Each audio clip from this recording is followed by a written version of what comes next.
მოგესალმებით, ეს BMG სამინდის პროგნოზია, რომელსაც გარემოს ეროვნული სააგენტოს მონაცემებზე დაყრდნობით მე, ანა ელიკაშვილი წარმოგიდგენთ.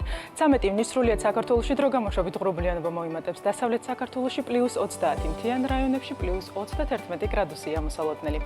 აღმოსავლეთ საქართველოში +34 გრადუსი ფიქსირდება, მთიან რაიონებში +30.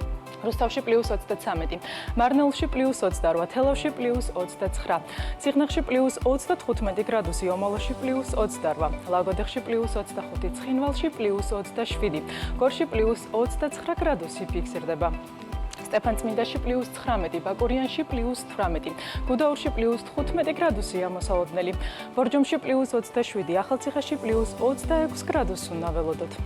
გადავინაცვლოთ დასავლეთ საქართველოს ქალაქებში. ქუთაისში +31, ბათუმში +25, ფოთსა და სოხუმში +26, ზუგდიდში +29, ქობულეთში +25, ანაკლიაში +24 გრადუსია ნავარაუდები. ოზურგეთში +26 გრადუსი ფიქსირდება. რაც შეეხება დედაქალაქს თბილისში ჰაერი +31 გრადუსამდე გათბება. ასეთი გახლდათ ამინდის პროგნოზი საქართველოში 13 ივნისისთვის. დარჩით BMG-ზე და თვალყური ადევნეთ ყველაზე საქმიან ამინდის პროგნოზს, რომელსაც მთის წყალთან ერთად წარმოგიდგენთ.